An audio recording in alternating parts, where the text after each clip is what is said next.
خدا نہ خواستہ یہ بل اگر قانون بنے گا تو کوئی بھی وقف کی پراپرٹی مسلمانوں کے پاس نہیں رہنے والی۔ نریندر مودی کی حکومت نے اپنی نفرت کو اس قانون میں جو شکل دی ہے کہ وقف با یوزر ختم کر دیا جائے گا۔ اب وقف با یوزر اگر ختم ہوگا تو سب سے پہلے نشانے پر ہے ہر مسلک کا مدرسہ۔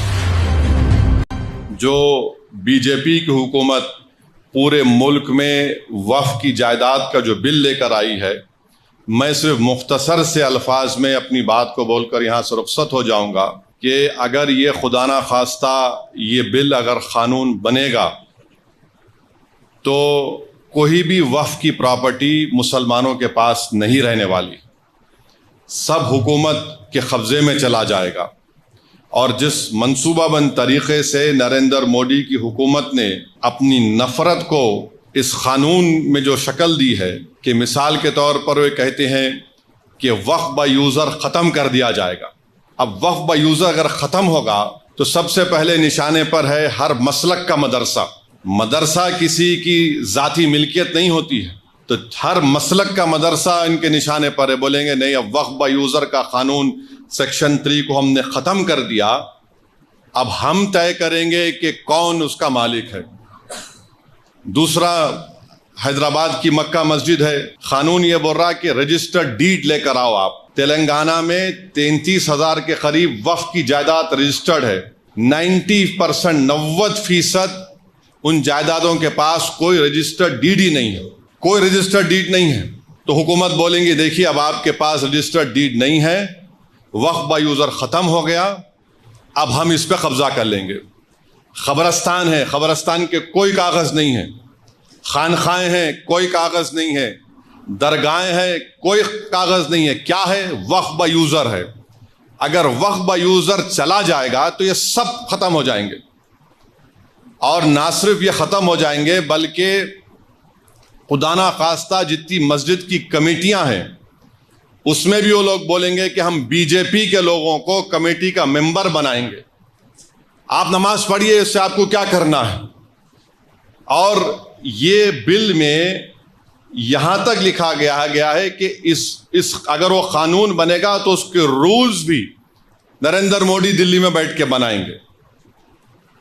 اس بل میں یہ بھی لکھا گیا کہ اگر وقف بورڈ کسی کے خلاف ایکشن لینا ہے تو نریندر مودی سے پوچھنا پڑے گا۔ اس بل میں یہ بھی لکھا گیا ہے کہ سینٹرل وقف کونسل میں صرف ایک منسٹر کو چھوڑ کر، وزارت اقلیتی بہبود کے منسٹر کو چھوڑ کر سب مسلمان ممبر بنتے ہیں۔ اب اس بل میں کہا گیا کہ یہ کم سے کم 2 بنیں گے، 2 بنیں گے۔ اب حکومت 7 بھی بنا سکتی۔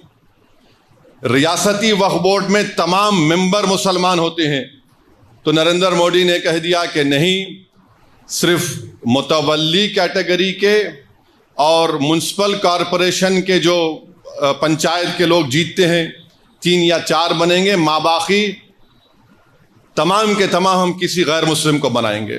ریاستی وقف بورڈ میں الیکشن ہوتا تھا متولی کیٹیگری کا، بار کونسل کے کیٹیگری کا، ایم ایل اے کیٹیگری کا، ایم پی کیٹیگری کا، سب ختم۔ حکومت ان کو نامزد کرے گی۔ اور یاد رکھیے، میں کھل کے کہہ رہا ہوں، اس کے پیچھے یہ لوگ بھی ہیں جو ختم نبوت کے منکرین ہیں۔ یہ شیاطین، یہ گندی نالی کے کیڑے اس کے پیچھے ہیں۔ ان کا مقصد ایک ہی ہے کہ کسی نہ کسی طرح یہ وقف کے قانون کو ختم کر دیا جائے۔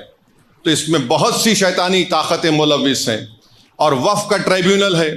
اب وقف کے ٹریبیونل میں ایک ڈسٹرکٹ جج chief justice of high court appoint کرتے ہیں ریاست کے، پھر ایک شخص کا اپوائنٹمنٹ ہوتا ہے جس کو شریعت کے بارے میں علم ہو، اور ایک ذمہ دار آدمی کو۔ نریندر مودی یہ کہہ رہے ہیں کہ اب ڈسٹرکٹ جج جو چیف جسٹس ہائی کورٹ کا اپوائنٹ کرتا نہیں، وہ ریٹائرڈ جج ہوگا، اور ایک ریٹائرڈ گورنمنٹ امپلائی ہوگا۔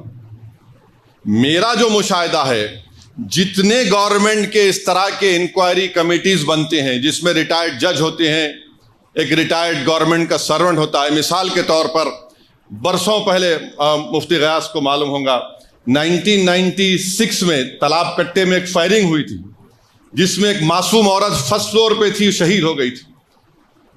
وہ کمیٹی میں کہہ دیا گیا کہ پولیس نے اپنی جان بچانے کے لیے فائرنگ کی. رپورٹ ہے، شاید کچھ نام ہے کمیٹی کا. پھر مکہ مسجد کی رپورٹ ہے، وہ آج تک نہیں نکلی.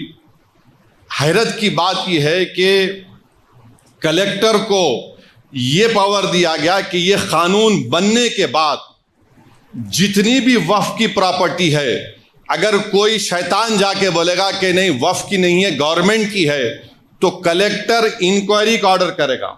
اور کلیکٹر انکوائری جب آرڈر کرے گا تو کلیکٹر یہ کہے گا کہ تا وقت انکوائری مکمل نہیں ہوتی یہ وقف کی پراپرٹی نہیں رہیں گی. اب کلیکٹر صاحب برسوں انکوائری کرتے رہیں گے، آپ سے تو پراپرٹی چھین لی گئی. کیسے انکوائری کریں گے؟ تو انگریزی میں استعمال کیا گیا whatever he deems fit, یعنی وہ جیسا چاہے انکوائری کر سکتے. قانون کا ایک بنیادی اصول ہے کہ کوئی بھی اپنے مسئلے میں جج نہیں بن سکتا، مگر کلیکٹر کو اب منا رہے ہیں. اور پھر اس بل میں یہ بھی کہا گیا کہ جتنی جائیدادیں پر وقف کی جائیدادوں پر گورنمنٹ قابض میں ہے، کلیکٹر اس کا فیصلہ کریں گے. اور گورنمنٹ کے حق میں فیصلہ کریں گے تو کلیکٹر ریونیو کو بولے گا، وقف بورڈ کو بولے گا ریکارڈ صحیح کرو، یہ گورنمنٹ کی پراپرٹی. تو یہ موٹا موٹا اس میں یہ باتیں رکھی گئی ہیں جو خطرناک ہے، میں بتا رہا ہوں آپ کو.